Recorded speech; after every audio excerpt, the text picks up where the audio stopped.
إن الحمد لله نحمده ونستعينه من يهده الله فلا مضل له ومن يضلله فلا هادي له وأشهد أن لا إله إلا الله وحده لا شريك له وأشهد أن محمدا عبده ورسوله أما بعد வலைக்கும் அஸ்ஸலாம் வரஹ்மத்துல்லாஹி வபரகாத்துஹ்.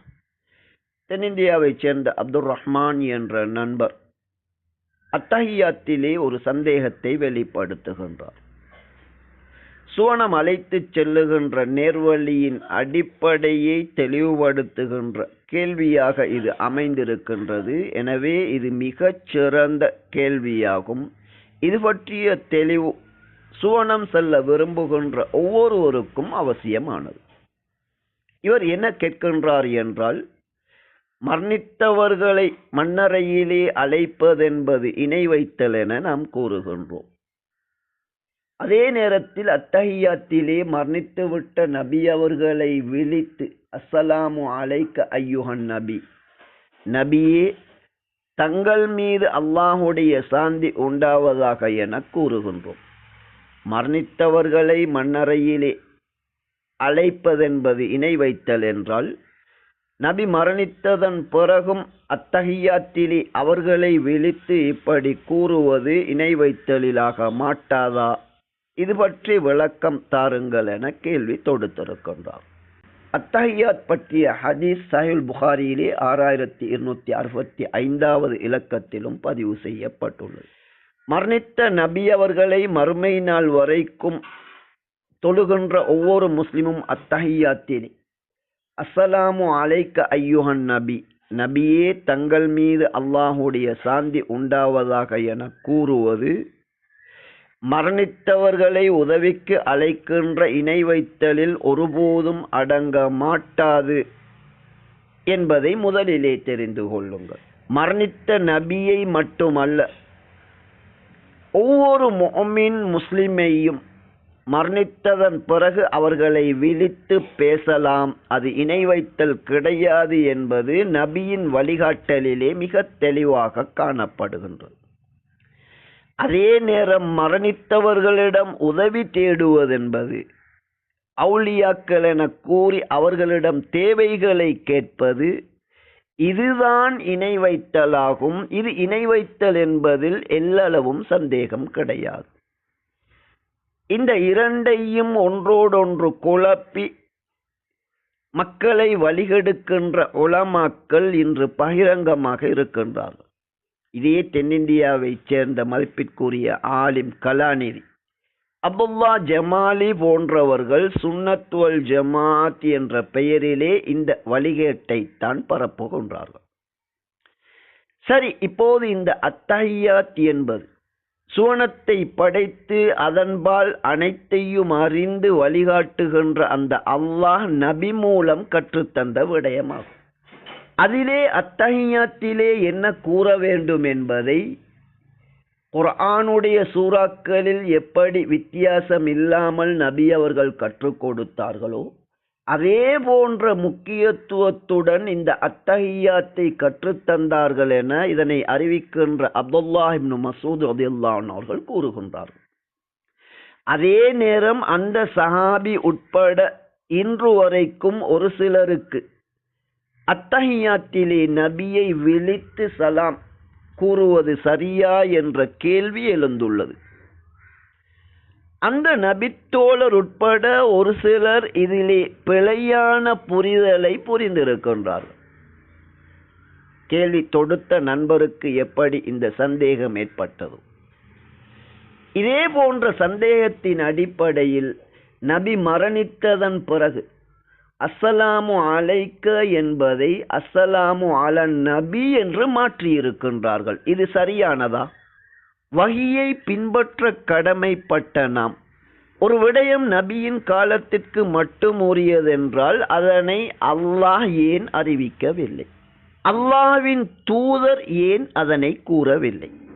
நாம் மேலே சொன்னது போன்று மரணித்தவர்களின் மண்ணறைகளுக்கு சென்றால் என்ன கூற வேண்டும் என்பதை கற்றுத்தந்த நபி அவர்கள் மரணித்த அவர்களை அஸ்ஸலாமு அலைக்கும் அஹ்லத் தியாரி மினல் முஃமினீன வல் முஸ்லிமீன், முஸ்லிம்கள் முஃமின்கள் ஆகிய மரணித்து அடக்கப்பட்டிருப்பவர்களே, உங்கள் மீது சலாம் உண்டாவதாக என கூறும்படி நபி அவர்கள் கற்றுத்தந்தார்கள்.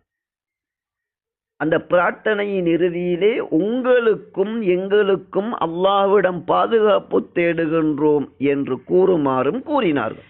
எனவே மரணித்தவர்களை நேரடியாக விழித்து பேசுவதென்பது, அதே நேரம் மரணித்தவர்களிடம் உதவி தேடுவதென்பது என்ற இந்த இரண்டும் வெவ்வேறானதாகும்.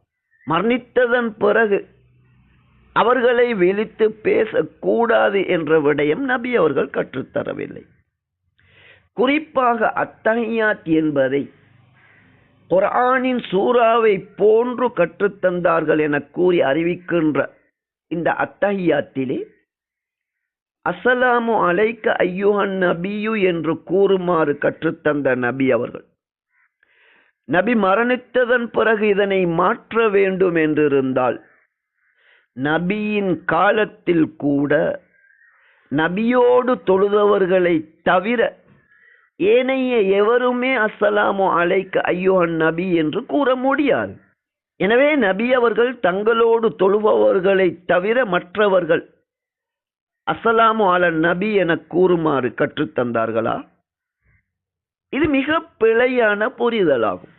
இது நாம் கூறுகின்ற எமது சொந்த விடயமும் கிடையாது. அல்ஹம்துலில்லாஹ், இமாம் தய்யிபி என்ற ஒரு அறிஞர் இதன் சரியான வழிமுறையை தெளிவுபடுத்தி இருக்கின்றார். சஹீஹ் புகாரிக்கு மிகச்சிறந்த விளக்க உரையை தந்த ஹதீஸ் கலையிலே மிகச்சிறந்த அறிஞரான இமாம் இப்னு ஹஜர் அவர்கள் சஹீஹ் புகாரியின் விளக்க உரையிலே இதனை பதிவு செய்கின்றார். அதாவது இந்த நபி மரணித்ததன் பிறகு அஸ்ஸலாமு அலைக்க என்பதை அஸ்ஸலாமு அலன் நபி என்று மாற்ற வேண்டுமா, அது சரியானதா என கேட்டால், நபி அவர்கள் தங்களுடைய வார்த்தையிலே நபி தோழர்களுக்கு எதனை கற்றுத்தந்தார்களோ அதனை அப்படியே கூற வேண்டும். இதுதான் சரியானது என்பதை இமாம் தய்யிபி அவர்கள் அடையாளம் காட்டியிருக்கின்றார்கள். அதுதான் மிகச் சரியானது. நபி மரணித்ததன் பிறகு நபியை அஸ்ஸலாமு அலைக்க என்று விழிக்க முடியாது என்றிருக்குமானால், நபியின் காலத்திலேயே நபி இல்லாத இடங்களில் தொழுபவர்களுக்கு நபி அவர்கள் இப்படி வழிகாட்டி இருக்க வேண்டும். எனவே சுருக்கம் என்னவென்றால், மறுமை நாள் வரைக்கும் தொழுகின்றவர்கள் அத்தஹியாத்திலே நபி அவர்கள் கற்றுத்தந்த வார்த்தையை மாற்ற வேண்டிய எந்த தேவையும் கிடையாது. அப்படி மாற்றுவது சரியானதும் அல்ல. மரணித்ததன் பிறகு நபி அவர்களை மட்டும்தான் விழித்து பேசுகின்றோமா என்று கேட்டால், மரணித்த ஒவ்வொரு முஸ்லிமுக்கும் மண்ணறைகளிலே சென்று நாம் சலாம் கூறுகின்றோம் என்ற தெளிவான ஆதாரத்தை முன்வைத்து விட்டோம். எனவே மரணித்தவர்களை உதவிக்காக அழைக்கின்ற அப்துல்லா ஜமாலி போன்றவர்களுடைய கொள்கையில் உள்ளவர்கள் தெளிவான ஷிர்கை செய்கின்றார்கள். அதே நேரம் நபி அவர்களால் கற்றுத்தரப்பட்ட அத்தஹியாத்தை அஸ்ஸலாமு அலைக்க ஐயுஹன் நபி என ஓதுகின்றவர்கள் இவர்கள்தான் தூய அந்த வகியை பின்பற்றி நபி வழியிலே செயல்படுகின்றார்கள். நபி தோழர்களின் புரிதல் என்று வகி அல்லாததை பின்பற்றுவது அது அவசியமும் கிடையாது, அது சரியானதும் அல்ல என்ற விடயமும் இங்கே தெளிவாகின்றது. எனவே இமாம் தய்யிபி அவர்கள் கூறியது போன்று குர்ஆன் சுன்னாவை தூய்மையோடு ஆழமாக விரிவாக கற்று வழிநடாத்துகின்ற உலமாக்களின் வழிகாட்டலிலே அத்தஹியாத்திலே நபி அவர்கள் கற்றுத்தந்தது போன்று அஸ்ஸலாமு அலைக்க ஐயுஹன் நபி என்று கூறுவதுதான் கடமையானதாகும், நேர்வழியின் வழிகாட்டலாகும். நபியுடைய காலத்தில் நபியோடு தொழுதவர்கள் உட்பட ஏனைய இடங்களில் தொழுதவர்களும் இப்படித்தான் அத்தஹியாத்திலே கூற வேண்டும். மறுமை நாள் வரைக்கும் இப்படித்தான் கூற வேண்டும். அது மாற்றப்பட வேண்டிய ஒரு விடயமாக இருந்திருந்தால், அது தவறானதாக இருந்திருந்தால் நிச்சயமாக அல்லாஹ்வின் தூதர் அவர்கள் எமக்கு வழிகாட்டி இருப்பார்கள். ஆகவே மறுமை நாள் வரைக்கும் நேர்வழி நடக்க விரும்புகின்றவர்கள் அத்தஹியாத்திலே அஸ்ஸலாமு அலைக்க ஐயுஹன் நபி என்று கூறுவதுதான் கடமையானதாகும், அது சரியானதாகும். மரணித்தவர்களை உதவிக்கு அழைக்கின்ற ஷிர்க் என்ற வகைக்குள் இது உள்ளடங்குமா என்றால் நிச்சயமாக இது உள்ளடங்க மாட்டாது என்பதே வஹியின் வழிகாட்டலாகும். தெளிவான அறிவோடு உல தூய்மையோடு குர்ஆன் சுன்னாவை பின்பற்றுவதே நேர்வழியாகும்.